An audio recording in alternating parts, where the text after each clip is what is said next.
Hello students, Gokul Hindi அகாடமியில் நம்ம பேசிக் revision பார்த்துக்கிட்டு இருக்கோம்ல. ஏற்கனவே நேற்று லாஸ்ட்டு கிளாஸில் ஹிந்தி பேசிக் கிளாஸ் 1ல் ஸ்வர் பார்த்தோம். உயிர் எழுத்துக்கள் அ ஆ இ ஈ அது பார்த்தோம். அதுக்கு அடுத்தது வியஞ்சன். இதுக்கு பேர் வியஞ்சன் அப்படின்னு சொல்லுவாங்க. இது மெய்யெழுத்துக்கள் அப்படின்னு சொல்ல முடியாது ஹிந்தியில். இது வியஞ்சன் அப்படின்னு சொல்லுவாங்க. வெஞ்சன் முக்கியமான எழுத்துக்கள். ஏன்னா ஆ ஈன்றது முதல்ல வரும். இது வார்த்தைக்கு முதல்ல வரும் எல்லாமே இந்த எழுத்துக்கள். இது இல்லாமல் நம்ம ஹிந்தி எழுத முடியாது. இது க க க க ஞ. அதாவது காவிலே 4 கா இருக்குது.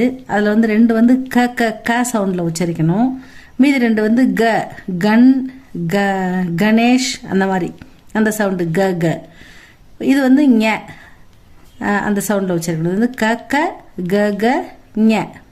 ரெண்டாவது ச ச ஜ ஜ ஜக்கு ஜாரு ஜாமுன் அந்த மாதிரி ஜமக்காலம் அந்த மாதிரி. இது ச அப்படின்றது சலோ சத்ரி சாக் பீஸ் தமிழில் சொல்கிறோம் இல்லையா, அந்த மாதிரி ச சவுண்டு. இது ஜ சவுண்டு.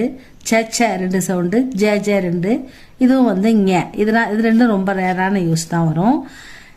மற்ற எல்லாமே நல்லா யூஸ் ஆகும். இது க க க க ஞ, ச ஜ ஜ ஞ, ட ட ட ட ந. இது ட ட டம்ரு டமார் டன் அது மாதிரி வரும். இது ட ட அந்த மீனிங் டிஹெச் ட சவுண்டில் வரும். ட ட ட ட ந அந்த சவுண்டில் வரும். அடுத்தது தாவரிசை.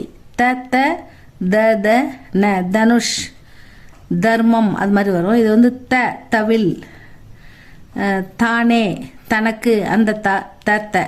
இது த த ந. இந்த த தமிழில் நம்ம எழுத முடியாது. அதனால நான் டிஹெச் போட்டிருக்கேன். அதனால டன்னு படிக்கக்கூடாது. இது மட்டும்தான் டா வரிசை. ட ட ட ட ந. இது த த த த ந. தனுஷ் தவில் தர்மம் தானம் அந்த த. இது தனக்கு தானே தமிழ் அந்த மாதிரி எழுத்துக்கலாம் இது வரும். அடுத்தது ப ஃப. இது ப. இது ஃப ஃபாதர் அந்த ஃப. இது ப. இது ப ப ப. ரெண்டுமே ப. பலூன் பன் பர்மா அந்த ப. இது ம. ப ஃப ப ப ம. ஏற ல வ. தமிழில் எரல வழல பிடிப்போம்ல அந்த மாதிரி ஏற